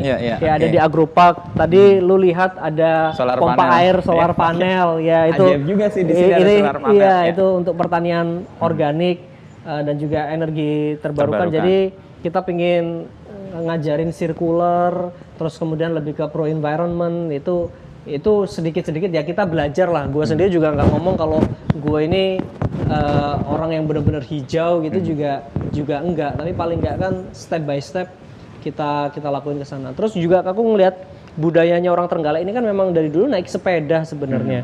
Jadi mungkin keberadaan jalur sepeda nanti dikonekkan dengan beberapa green space, open space kita. Itu mungkin akan lebih mempermudah mobilitas orang dan memotivasi mereka untuk bersepeda lagi sih. Itu sih. Jadi biar gaya hidupnya sehat, life expectancy-nya juga naik, angka harapan hidupnya, terus dari sisi lingkungan, karbonnya bisa kita tekan, sehingga semoga climate change juga kita bisa berkontribusi positif, terus dari satu sisi ekonominya regeneratif gitu. Ada ini kalimat-kalimat yang ajaib sih muncul di Trenggalek. Climate change, solar panel, bagaimana eco-friendly. Lo menerjemahkan ini ke publik bagaimana? Kan nggak mungkin lo pakai kata-kata itu kan? Lo di breakdown menjadi seperti apa? Gue gampangnya di desa, gue bikin acara Adipura Desa gitu. Adipura Desa. Jadi gue yakin social engineeringnya itu yang lebih penting. Dan masyarakat kan kadang-kadang ngapain sih Pak jaga lingkungan? Orang marahi tambah warak gitu. Orang marahi dalanku tambah HP gitu. Nah akhirnya gue selain dana desa dan alokasi dana desa, kita ada yang namanya bantuan khusus ke desa. Jadi desa kita kasih insentif. Tapi kalau dana desa itu kan sudah mandatori ya. Jadi duit datang dulu, baru kita musyawarah ngerencanain mau dibuat apa. Kalau ini gue balik, lu ada ide apa dulu? Ada ide apa dulu? Lu sudah ngelakuin apa dulu? Baru kalau lu udah ada ide dan udah ngelakuin, baru duitnya kita turunin. Jadi kayak semacam kita lombain. Dan karena gua pinginnya Trenggalek ini ekonominya maju, orang-orangnya kreatif, ekosistem terjaga, makanya kemana-mana gue meroket gitu. Itu singkatan maju ekonomi rakyat, orangnya kreatif, ekosistem terjaga. Jadi prosperity people planet. Nah karena gue punya tujuan itu, akhirnya ya udah kita bikin Adipura Desa. Itu terjemahan dari sebenarnya gagasan-gagasan itu. Jadi sekarang ada satu desa kita kasih hadiah 400 juta. Hadiahnya segitu 400 juta dan mereka bisa nge-create sesuatu dari uang itu kan dan warganya seneng. Dan gue juga seneng karena apa? Lahan-lahan kotor bersih dari sampah. Yang gundul sebelumnya sekarang jadi taman-taman desa. Terus rumah tangga yang limbah rumah tangganya dulu dibuang langsung ke sungai, sekarang mereka bikin bak-bak penampungan, pengolahan limbah. Itu menarik. Ada bank sampah di mana-mana, ada konservasi, jadi ada wilayah konservasi khusus gitu, ngelestariin penyu, terus nggak boleh orang ngambil ikan di sungai gitu di hari-hari tertentu. Kalau ngambil harus di sidang warga, terus suruh ganti 10 kali dari yang dia ambil. Itu keren bos inisiasi-inisiasi itu. Dan itu gue terima kasih banget sama warga desa. Dan ini perlahan-lahan kalau itu bisa berjalan terus. Nah, kejadian kota-kota yang mungkin tiba-tiba ledakan penduduknya banyak, terus kemudian banyak terjadi polusi apa sana sini, semoga aja nggak terjadi kalau ini istiqomah dilakuin. Gitu. Nah, dalam sisi lingkungan dijaga. Dari sisi lingkungan dijaga, ekonominya juga. Masyarakat dapat manfaat dan dia mensupport untuk manfaat yang dia dapat juga itu ya. Yang lain, Vin, sebagai orang muda terjun ke politik. Kita juga banyak contoh sih orang muda yang terjun ke politik. Tapi lo kan gue ngeliat nggak ada embel-embel anaknya siapa, bahkan kalau tadi kuncinya apa sih bisa masuk ke sini? Kalau kita lihat kan ya banyak sih bupati, wali kota yang muda juga, yang nggak kalah muda dari Ipin juga. Tapi kan kita tahu mereka punya background keluarga atau paling nggak punya terah kiai atau orang besar. Lo enggak? Ya kalau bahasanya orang NU ada nasib sama nasab gitu. Nasab itu kan keturunan. Garis nasab itu keturunan. Kalau nasib itu yang kita upayakan. Jadi kalau kamu nggak punya nasab yang bagus, ya harus nasibmu harus lu bagusin. Nah untuk menuju nasib yang bagus itu apa yang lo bikin? Ya jadi diri sendiri aja. Terus kemudian bersinggungan sama masyarakat itu sebenarnya capital yang paling besar untuk politik ya. Jadi kalau orang ngomong politik kita berbiaya mahal, ya mahal bos, karena kamu minta dipilih di saat orang nggak kenal kamu, di saat kamu nggak pernah berkontribusi apa-apa ke masyarakat gitu. Ya tentu aja cara yang paling mudahnya apa ya, kamu vote buying gitu. Tapi kalau kayak aku gitu ya, sorry to say, dulu keliling dengan sekolah tani, akhirnya basis pendukungku di orang-orang kelompok tani juga sudah ada gitu. Ada kedekatan juga. Iya, meskipun aku bukan siapa-siapa waktu itu. Jadi sebenarnya politik itu jangan dilihat dari sisi elektoralnya, tapi grand design besarnya ya politik kerakyatan, politik kebangsaan. Ya gimana sebenarnya kita bermanfaat untuk sesama aja. Meskipun jalurnya nggak harus lewat birokrasi. Ya kayak Mas Inu lah, jauh-jauh dari Jakarta ngapain mikir wifi di Trenggalek gitu kan sama teman-teman kompas.com gitu. Ya itu sebenarnya yang kemudian membuat kita punya emotional bonding sama masyarakat gitu. Dan kalau sebenarnya tanya yang lebih dahsyat sebenarnya ya tanya ke Pak Jokowi aja, gimana Pak Jokowi bisa sampai jadi presiden. Iya, dia nasab nggak ada. Nasab juga nggak ada. Mungkin nasib yang dia ubah. Ya nasibnya gitu ya, karena dia baik sama orang, akhirnya orang banyak yang doain. Beban anaknya sih sekarang. Ya, dan gue juga kebantu karena dulu bersyukur bisa ketemu sama Mas Emil sama Mbak Arumi gitu ya. Jadi karena Mbak Arumi punya background public figure, kemudian Mas Emil juga dengan prestasi yang karir ya secara akademisi yang bagus. Kalau gua kan ya ngapunten gitu ya, kuliah ya sempat kena DO gitu kan. Ya, tapi untung juga kalau untuk di Jawa Timur istri gua juga punya, karena dulu pernah di entertainment jadi MC dan segala macam ya, kenal tokoh-tokoh di Jawa Timur lah. Itu juga capital membantu koneksi jaringan itu jadi satu capital. Balik ke tadi, lu pernah drop out ternyata. Itu gimana ceritanya drop out kuliah itu? Kan di UNER kan ambil Fakultas Ekonomi ya? Waktu itu skripsinya udah kelar. Untuk di UNER? Untuk di UNER, karena waktu itu penelitianku di pabrik gue sendiri. Kan operation management kan ngomongin supply chain, ngomongin facility layout gitu. Jadi ngomongin masalah produksi lah gitu. Nah, cuman gue belum daftar sidang dan lain segala macam karena udah kebentur sama urusan pilkada ini kan. Nah, begitu gue datang ke Surabaya, rencananya mau ngurus izin cuti, ternyata udah lewat dan tiba-tiba udah ada surat dari UNER untuk di drop out itu. Jadi gue waktu sungkem sama ibu gue di Surabaya, ada drop out itu. Terus kemudian itu udah kepilih jadi bupati belum? Belum, waktu masih pilihan seminggu. Lah begitu kepilih, gue sempetin ke UNER. Tapi gue ya nggak bawa ajudan, juga nggak pakai peci. Jadi orang TU juga nggak ngerti kalau gue wakil bupati lain ke sana. Ya kalau kamu sibuk kerja ya sudah, sana ditranskrip aja ke swasta gitu. Oh digituin? Iya, ya akhirnya ya sudah Bu, saya minta transkrip nilai saya. Akhirnya transkrip nilai gue ambil, gue lanjutin lagi ke Unitomo. Jadi memang waktu itu di Unitomo tinggal skripsi aja. Jadi nilai-nilainya ternyata bisa tertransfer semua skripsi. Nah akhirnya skripsi gue nulis skripsi lagi, tapi tetap di operation management, tapi ngomongin manajemen bukan private sector, public sector. Ya, jadi kenapa kalau bisnis selalu bisa efektif efisien, kalau public sector kenapa nggak bisa? Ya akhirnya gua jadiin bahan materi gue ya yang gertak itu tadi, gerakan tengok bawah kemiskinan tadi. Nah akhirnya masuk, udah dapat nilai A, lulus. Nah dan sekarang uniknya gue kembali deket nih sama pasca sarjana UNER.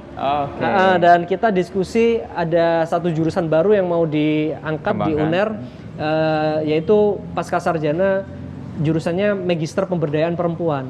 Dan itu memang gue yang mau gitu. Ya, gue mau nih kalau ada Magister Pemberdayaan Perempuan, dan mereka ini para profesor itu sekarang nyiapin jurusan itu. Dan mungkin gue pendaftar pertamanya. Magister Pemberdayaan Perempuan. Kenapa lo minat banget sama perempuan? Apa yang mendasari kemungkinan lo percaya banget sama perempuan? Ya itu waktu ketemu lu di New York itu gara-gara di brainwash sama WGDP dan data-data ekonomi memang menunjukkan bahwa di Indonesia aja sampai tahun 2025 kalau kita maksimalkan peran ekonomi perempuan bakal ada tambahan GDP sekitar 537 billion dolar, which is itu setengah dari GDP kita sekarang yang mungkin sekitar 1.200-an billion dolar ya. Dan itu menurutku besar. Dan kalau kita lihat ya memang ekonomi kita selama ini kan kepala rumah tangga yang cari rezeki kalau kebanyakan bapak-bapak. Bayangin kalau juga ibu-ibu dapat. Nah, terus kemudian McKinsey juga ngasih gambaran lagi gitu di studinya. Kalau di riset mereka kalau perempuan yang dapat duit 90% dikembalikan ke keluarga dalam bentuk dalam bentuk pendidikan sama kesehatan. Nah, kalau laki-laki cuma 35% yang direinvest lagi ke. Karena apa? Banyak biaya laki-laki. Nggak tahu. Hati kita sendiri yang bisa menjawab. Jangan disampaikan di depan kamera. Nah, jadi terus gue jadi ngerasa gini, gue kan nggak punya banyak duit nih di Trenggalek. Jadi gue invest aja di ekonomi perempuan. Tapi nanti jangka menengah dan jangka panjangnya gue dapat sumber daya yang bagus karena anaknya lebih sehat, lebih pinter.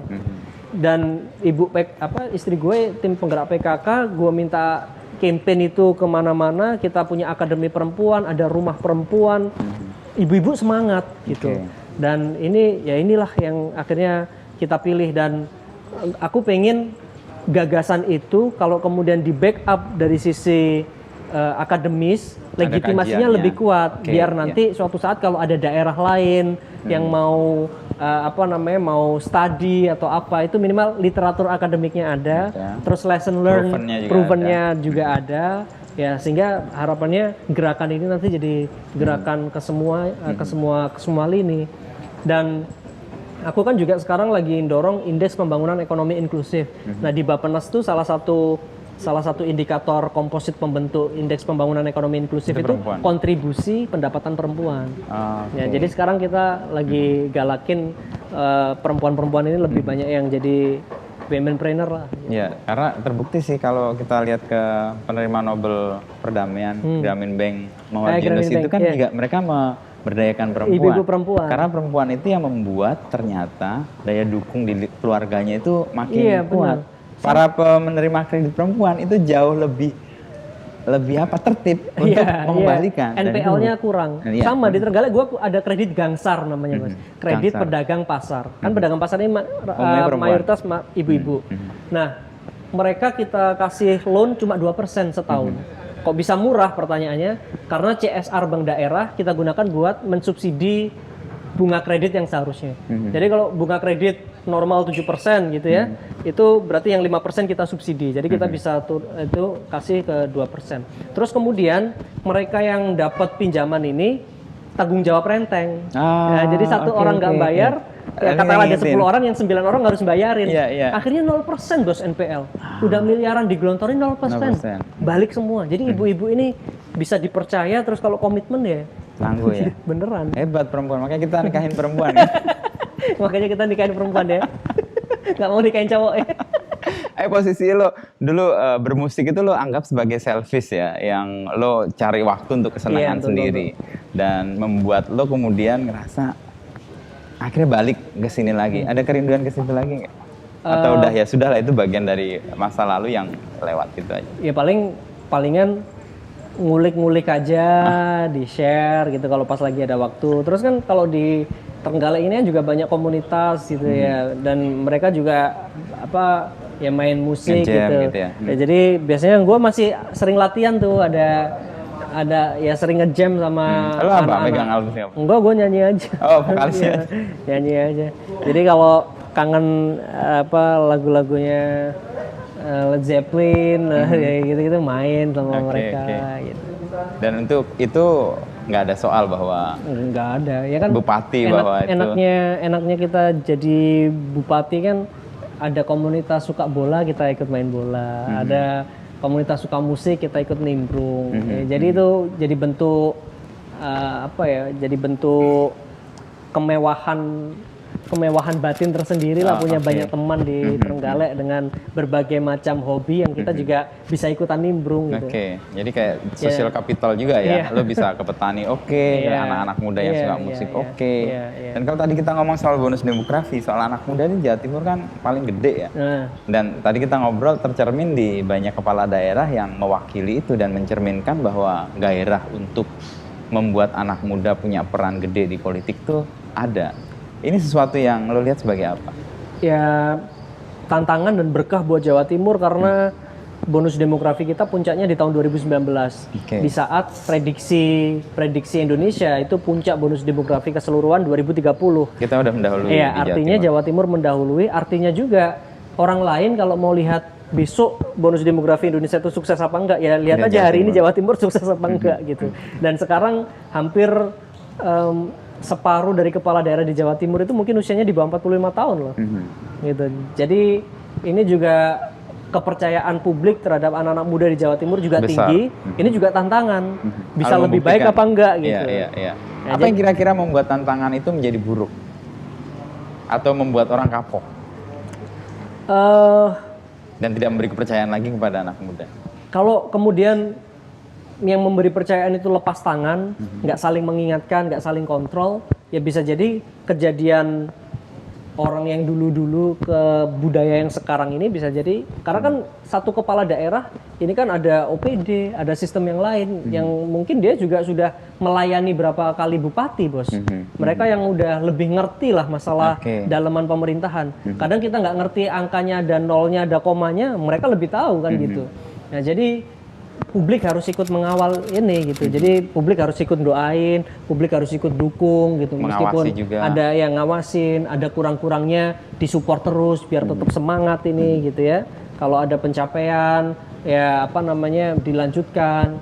Itu salah satu cara untuk jaga biar anak-anak muda ini punya supporting system yang sehat. Kalau untuk anak mudanya sendiri perlu apa mereka untuk membuktikan bahwa mereka diberi kepercayaan dan kepercayaannya bisa digunakan seperti yang diharapkan oleh pemilihnya. Kayak contoh, aku di Trenggalek punya festival gagasan.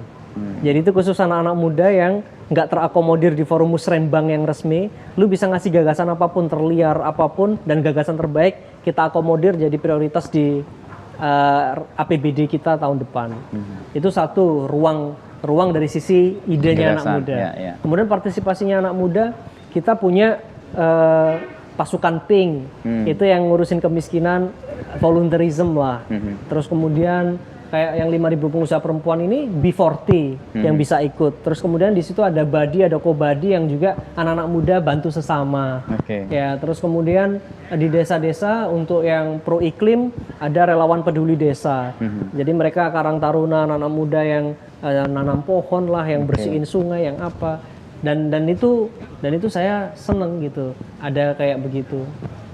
Jadi keterlibatan anak muda dalam bentuk ekspresi apapun, kemarahan mereka, sanjungan mereka atau apapun itu harus kita terima sebagai bentuk ekspresi terjujur dari mereka, dan itu tenaga buat saya. Daripada kalau ada jalan rusak atau ada sesuatu yang nggak bener terus semuanya diem-diem, ayem-ayem, berarti di kabupaten ini nggak ada gairah untuk melihat Trenggaleknya lebih baik gitu. Support sistemnya nggak membuat itu. Dan itu seneng gitu. Jadi kayak kemarin ini ada jalan berlubang.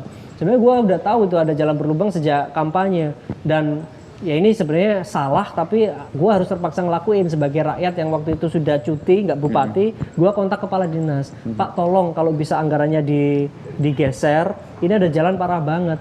Lu bikin RKA-nya sekarang, terus kalau bisa segera dilelang di awal tahun, karena ini udah parah banget. Dan aku tahu itu nggak ada di APBD. Nah kemudian proses penganggaran itu kan nggak gampang. Kita bikin perencanaan, kemudian lelang, birokrasinya banyak banget. Terus tanda tangan kontrak, ada pemenang tanda tangan kontrak, habis itu pre-construction meeting, terus gua pengen kualitasnya bagus, ada pendampingan dari kejaksaan, rapat lah dengan kejaksaan, jadi belum dikerjakan. Nah keburu anak-anak sudah bikin konten, jadi ada yang renang di kubangan gitu, dan gua nggak sama sekali marah, dan bisa ditanya ke kepala dinas PU gua, nggak ada gua terus kemudian marah-marah kapan itu gitu. Karena gue tahu prosesnya memang udah jalan, dan gue nggak mau ngelewatin proses ini terus kemudian jadi temuan hukum, persoalan juga gitu. Tapi dalam waktu dekat kan ini dikerjain. Dan suara yang kayak begitu dari masyarakat ini menunjukkan bahwa masyarakat masih punya frekuensi yang sama kayak gue, pengen ngelihat Trenggalek ini bagus, itu aja. Dan gue bersyukur akan hal itu. Kritik-kritik kayak gitu ya. Dan gue bersyukur gitu akan hal itu. Dan sesuatu yang kemudian menjadikan energi kan itu, yang kritik, masukan. Nah buat lo sendiri setelah masuk di pemerintahan ya, apa yang lo nggak suka dan lo pengen ubah, atau yang menyebalkan dulu dan harusnya nggak gini nih, dan lo melakukan itu? Sistem pengupahan ke ASN yang menurutku buruk, masih terlalu rendah, sehingga ada peluang mereka untuk nggak melayani dengan sebaik-baiknya, itu satu.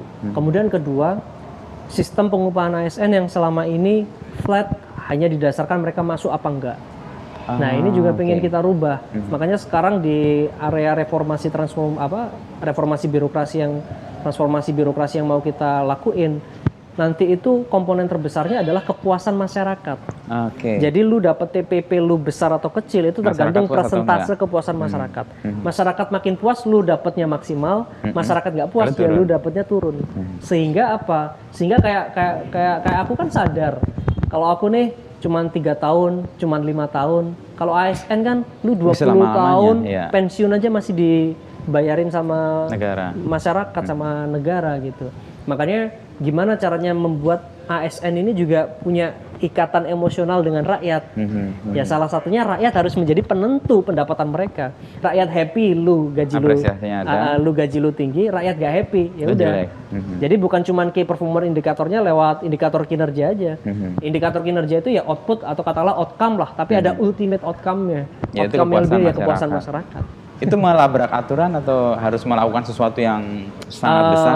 Enggak sih. Jadi gue ngakalinya ya kepuasan masyarakat itu jadi KPI. Jadi KPI tinggal rumusannya nanti indikator kinerjanya kita besar. Jadi kepuasan masyarakat, kinerja, habis itu prestasi, terus kemudian baru yang terakhir disiplin. Karena jadi bupati, kalau orang lihat masih sebel dengan politisi, lo masih marah atau biasa aja? Enggak, wajar. Wajar juga. Kenapa wajar? Karena mungkin gini ya, ada satu hal yang kita nggak bisa outreach ketika kita sudah ada di publik.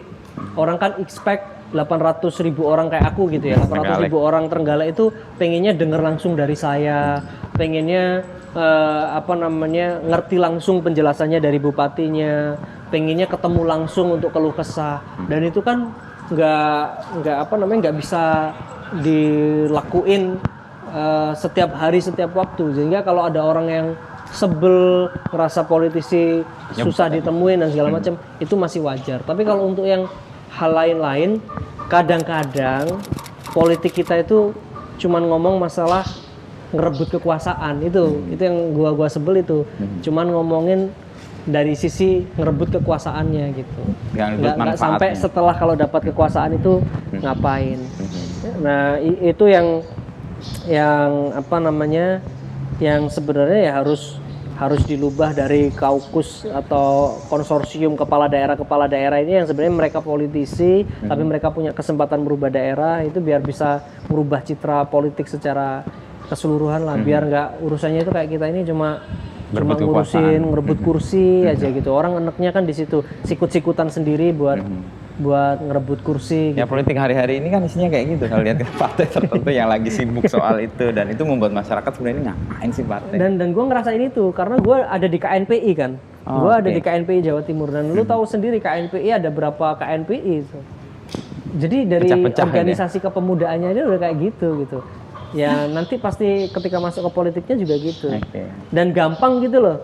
Hari ini lu datang ke musda gua, besok kalau ada orang ngasih duit lu bikin musda lagi. Itu nyebelin banget sih ya, Pak. Itu yang gua karena kamu punya tanggung jawab besar sekarang jadi ketua DPC partai pemenang lah kalau di secara nasional. Lalu lo juga di NU sebagai ketua? Di Ansor, jadi wakil ketua Ansor. Ini 2 social capital yang gede banget kan. Lo mendesain ini sebagai strategi atau ya ini bagian dari hidup gue yang udah selama ini jalan? Kesadaran bernegara menurutku. Karena kalau kita mau lihat corak politiknya orang Indonesia ya lihat hasil pemilu tahun 1955, pemilu pertama. Juara pertamanya PNI, kedua Masyumi, NU, PKI. Masyumi dan PKI punya handicap sejarah, lah, beban sejarah lah di Republik ini. Sehingga PNI dan NU. Nah, kemudian NU ini kan sekarang nggak mau jadi direksi, jadinya kan komisaris. Ya kan maksudnya komisarisnya negara ya. Jadi sekarang NU menaungi partai-partai politiknya. Partai-partai politik ini yang secara konstitusi harus jadi direksinya. Komisarisnya ya ormas masyarakat yang namanya NU ini. Kalau dari sisi corak mayoritas ya, tapi kan kita berbangsa bernegara kan nggak boleh ngomong mayoritas minoritas gitu ya, semuanya sama. Dan kebetulan NU juga membawa value yang sama dari itu. Makanya kalau Gus Dur ada ini orang NU cabang Katolik nih, gitu kan, itu kan saking gimana kita pengen merangkul ya keberagaman itu. Jadi ya sudah, kalau kita mau ngomong Indonesia, kalau watak politik dan kulturalnya ya ada di nasionalisme dan religius ini. Jadi itu yang coba kita temukan balance-nya, itu aja. Kalau itu sampai berbenturan, ya tragedi 65, G30S dan segala macam itu mungkin bisa keulang gitu. Dan jangan sampai ada hal semacam itu. Makanya kesadaran sejarah ini harus dibawa, terus kemudian di bawah ya kulturnya hampir sama. Dua entitas itu. Kalau orang-orang PDI lebih ngomong marhen, wong cilik, ya kalau orang-orang NU ya ini fakir, miskin, mustatafin gitu. Jadi orang-orang yang benar-benar perlu yang memang diperjuangkan di dalam literatur perjuangannya Nabi pun juga begitu. Kan yang dihardik pertama kali di Quran itu orang yang pelit, nggak mau sedekah, kemudian kedua yang punya kuasa tapi zolim gitu. Nah, ini kan berat, Bos. Dan yang diperjuangin kan mereka-mereka yang kaum-kaum ini. Makanya kalau di surat Al-Balad itu ada yang namanya faku rokobah gitu, membasmi perbudakan. Dan itu gue langsung ingat sama pidatonya Bung Karno. Tidak ada eksploitasi de l'homme par l'homme, ya kan, tidak ada eksploitasi de nation par nation gitu. Jadi maka penjajahan di dunia harus dihapuskan. Di Nabi Muhammad sendiri mendapat wahyu ya faku rokobah, kalau kamu pengen berjuang ya basmi perbudakan. Jadi itu kayak ketemu inline aja gitu. Nah, dan di diri lo antara entitas nasionalis dan religius saya itu. Beruntung punya kesempatan ada di rumah politik namanya PDI Perjuangan yang berupaya untuk menancapkan akar-akar nasionalisme, dan kemudian lahir di kultur rumah religius yang namanya Nahdlatul Ulama. Dan itu ketemu di Banser ya? Ketemu di Banser, Banteng Serbaguna kalau gua ngomong. Apa itu? Ada cerita tentang itu juga gimana? Iya, jadi waktu itu PDI lagi bikin DPP bikin Harlah NU, gitu, terus ada Gus Miftah yang jadi MC, gue datang ya sebagai orang PDI, tapi waktu masuk studio pakai baju Banser. Gus Miftah nyeletuk aja, lu ngapain pakai baju Banser di sini?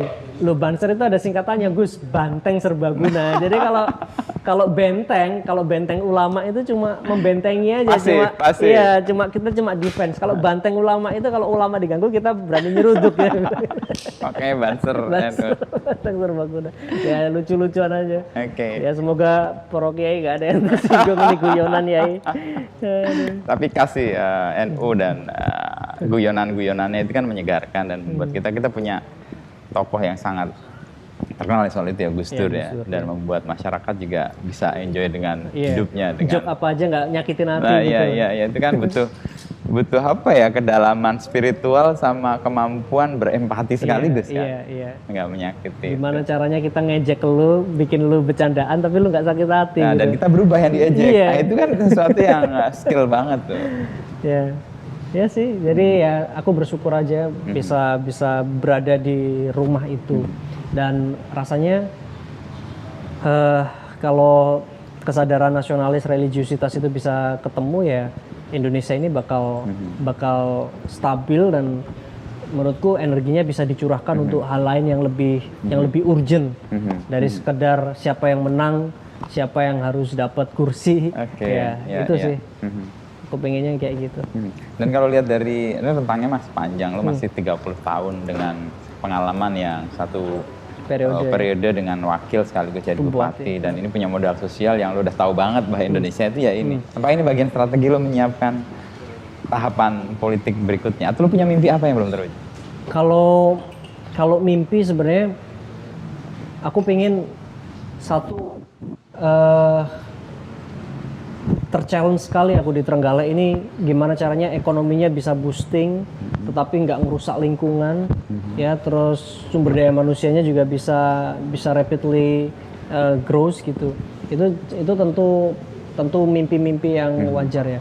Kalau dari sisi personal, apakah menyiapkan karir atau apa, yang aku persiapkan adalah aku nggak tahu dikasih umur sampai berapa. Jadi selama aku masih dikasih kesempatan kayak gini, aku pengen kerja semaksimal mungkin lah, yang aku mampu. Dan apa yang aku lihat cerita baik ketika aku di London, ketika aku di Amsterdam, ya, jalan, meskipun sekedar jalan-jalan, ketemu, ngisi seminar gitu ya, terus di New York, itu masa sih nggak bisa diterapin di sini yang hal-hal baik-baik. Sampai gue yang tercengang waktu gue ke Amerika. Kalau di New York sama California, San Francisco gitu biasa lah gitu ya. Yang nggak biasa itu malah di State of Iowa. Ada kota namanya Des Moines. Itu ada satu supermarket namanya Hi-Fi. Nah, gue tanya, ini jaringan supermarket ini banyak banget sih di state ini, di kota ini. Gue tanya itu ke pekerjanya. Ini siapa yang punya gitu? Kok gue di New York nggak pernah nemuin Hi-Fi ini, di San Francisco juga nggak nemuin. Kok di sini banyak, siapa yang punya? Ya kita yang punya. Loh, gue serius tanya siapa yang punya? Ya kita yang punya. Gue sebel kan, gue googling. Ternyata employee own company gitu. Jadi sahamnya itu dimiliki sama karyawan-karyawannya, kayak koperasi, Bos. Bayangin persepsi kita Amerika yang katanya kapitalis gitu ya. Ternyata sharing ekonominya itu jalan di situ. Itu yang gue terus kemudian bikin nyesek gitu. Bagaimana dengan kita yang negara katanya Indonesia Pancasila gitu.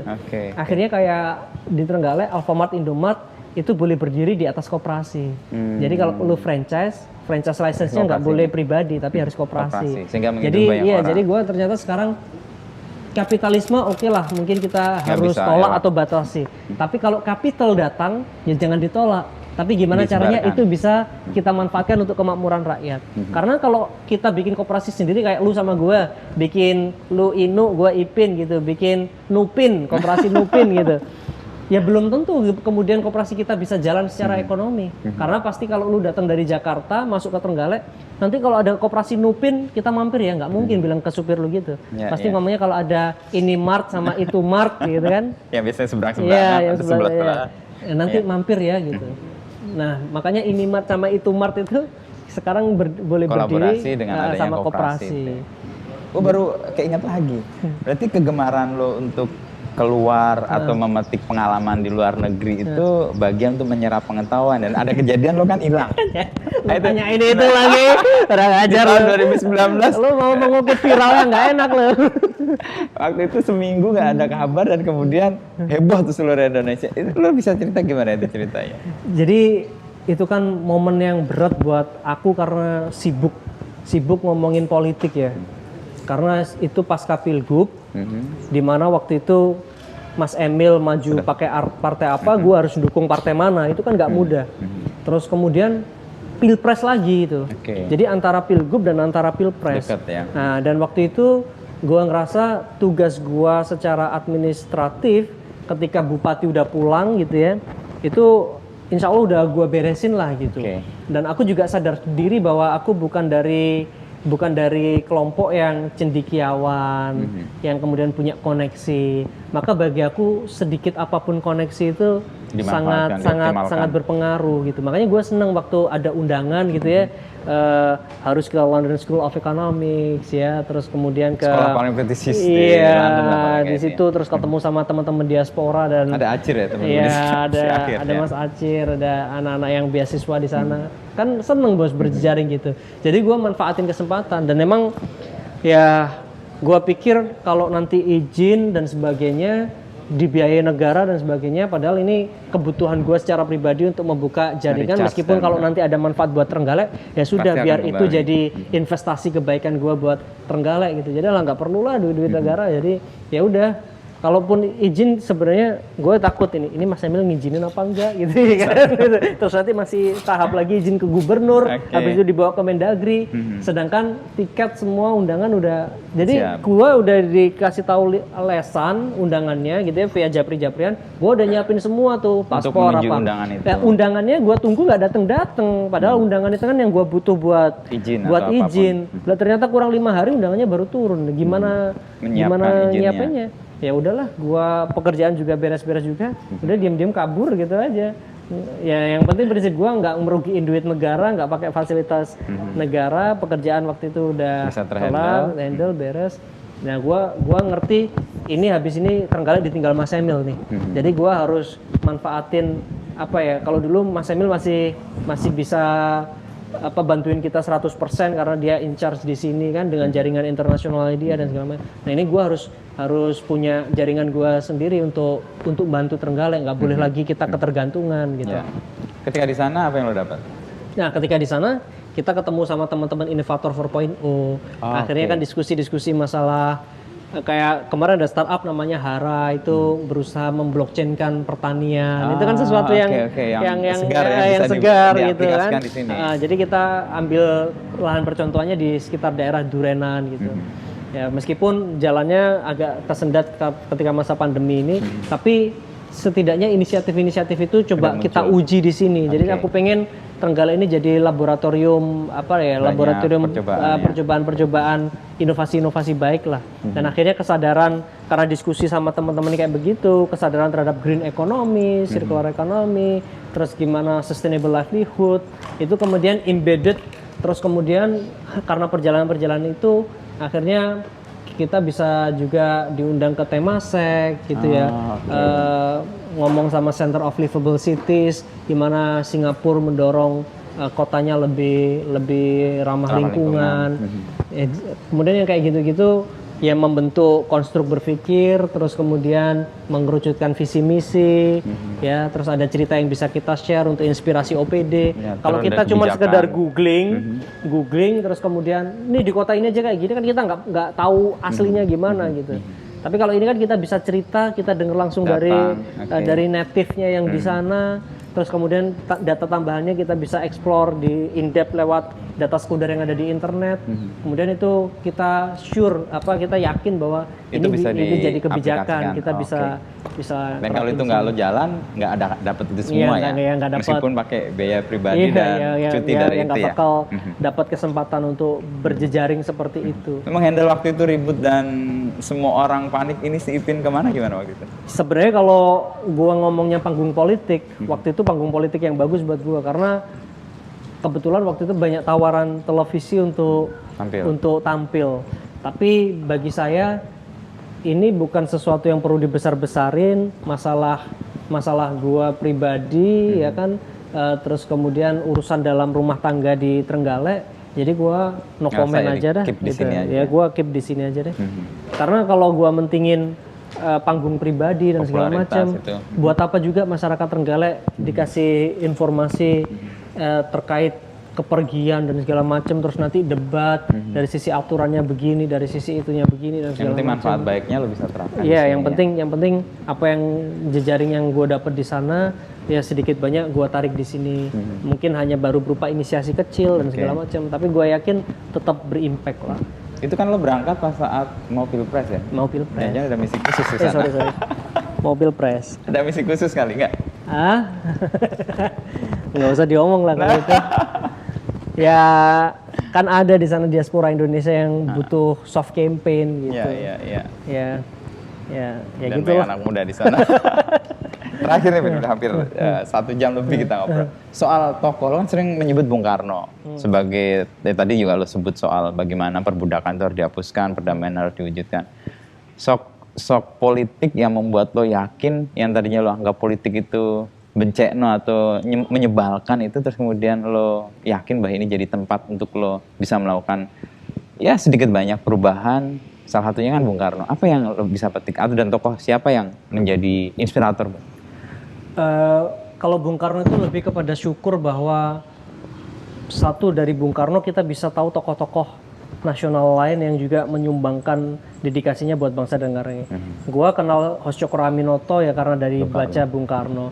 Gua kenal gimana pemikirannya Aidit ya dengan segala pro-kontanya dia, tetapi kayak contoh bagaimana pengkoperasian pertanian, terus kemudian gimana diskusi Aidit dengan Hatta yang ngomong bohong Hatta kalau koperasi itu bisa koperasi rakyat itu bisa besar ketika yang ikut berkoperasi ini ya Pak Tani dengan modal-modal kecil pasti tetap tergilas dengan yang namanya kapitalisme. Nah kayak begitu kan membawa kesadaran gimana ternyata sekarang kolaborasi, public private partnership, crowdsourcing, crowdfunding, ya equity crowdfunding dan segala macam. Ya jadi pemikiran tokoh-tokoh itu gue temuin ketika gue baca Bung Karno gitu. Jadi ya bentuk kesyukuran itu aja gitu. Terus kemudian gue juga sadar gitu di setiap masa, di setiap momen itu selalu ada hal yang tidak terduga terjadi dan itu mungkin buruk lah atau apa, tapi tetap harus disyukuri sebagai satu berkah sejarah. Kalau nggak ada pengalaman buruk di masa yang lalu kita nggak bisa belajar di hari ini gitu. Jadi apa yang dilakuin Soekarno baik dan buruk itu semua bisa kita pelajarin gitu.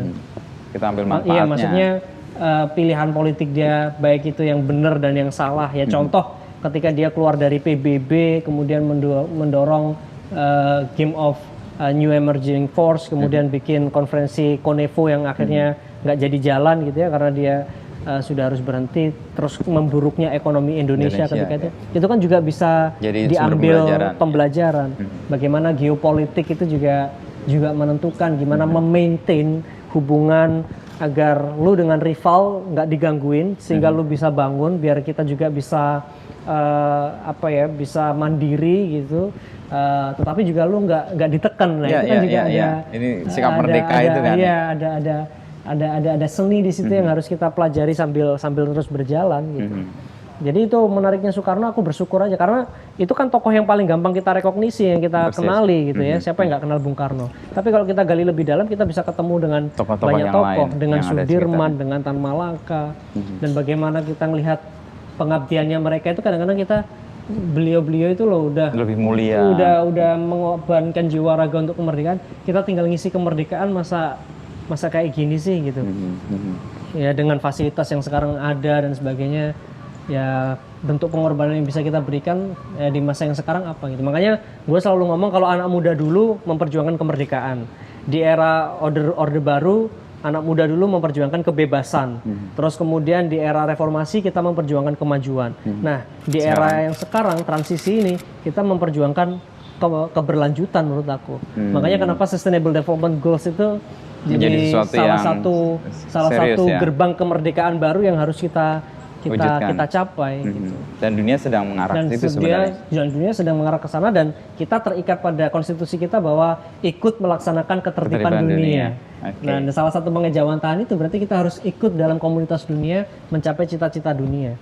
Jadi ketika ada dulu salah satu presiden negara maju yang exit dari Paris Agreement dan lain sebagainya, itu juga jadi tantangan di mana kita local leaders ini di daerah bisa setia terhadap terhadap cita-cita dunia itu. Kalau untuk personal merecharge diri sendiri lo meluangkan waktu khusus nggak? Karena kan lo pasti sibuk banget dengan urusan di bupati, kabupaten. Lo semalam aja kita ketemu baru 9:30 tuh tadi. Lo punya waktu 10 sampai jam berapa? Lo punya waktu personal nggak untuk misalnya merecharge? Atau lo kan ada keluarga juga, ada anak gitu, gimana bagi? Satu, biasanya makan masakannya istri itu recharge banget tuh. Okay. Jadi gua kalau istri gua nggak ada. Istri lu kan nggak bisa masak. Hah? Nggak bisa masak kan?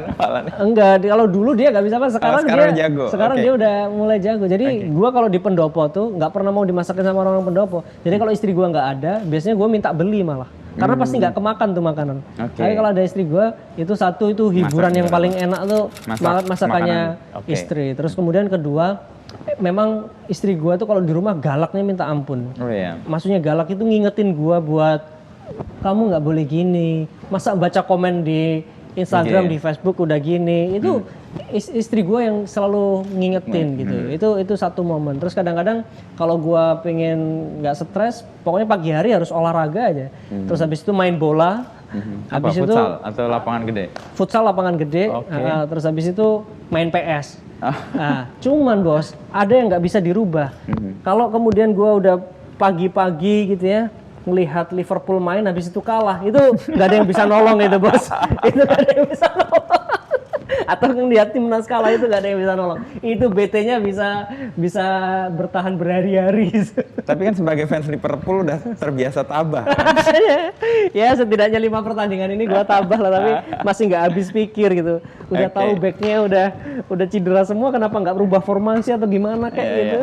Kedirian lo sebagai anak muda masih dipelihara dan itu bagian dari energi juga. Ya dan maksud gua kan ya lebih baik kan kayak begitu kan. Ya maksudnya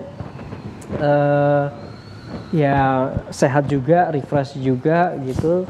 Terus ya hidup tetap harus balance gitu. Dan dari itu bisa berkontribusi untuk tugas-tugas yang sekarang balance. Jadi pelayan publik.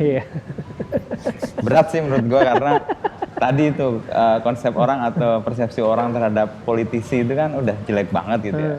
Dan mudah-mudahan sih makin hari makin baik karena ada anak-anak muda yang bisa kita harapkan dan dia mewujudkan harapan publik.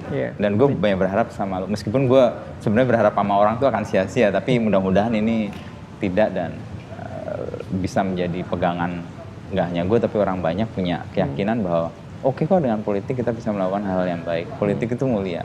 Terakhir juga ketemu sama Kang Emil yang lain yang di Bandung Jawa Barat, yang ngerasa politik itu mulia. Cuman bagaimana merawat itu, kemuliaan itu tadi bisa menjadi manfaat yang lebih luas. Lo kan pertama datang ke sini dan didatangi kepala desa kan lo nggak bisa mampu memenuhi semua dan hanya dengan politik, dengan kebijakan yang lebih luas itu bisa dilakukan. Nah mudah-mudahan ini menjadi calling back juga buat kita atau buat lo sendiri. Mudah-mudahan support system, keyakinan lo dan ingat selalu dengan pesan ibu itu kan anjrit itu pasti sesuatu yang lo kalau mau melakukan hal yang nggak beres ingat itu langsung lo mundur lagi. Mudah-mudahan itu terwujud. Amin. Banyak sih gue dapet itu dan mudah-mudahan ini. Thank you. Selain tadi kita sepedaan seger, sekarang pikiran jadi seger. Tapi ini masih ada satu destinasi lagi. Okay, lu janji ke hutan kota lu. Ya kita membuat itu. Oke. Thank you Vin ya. Thank you ya. Thank you. Ngobrol cukup panjang dan kita akan goes lagi. Ya.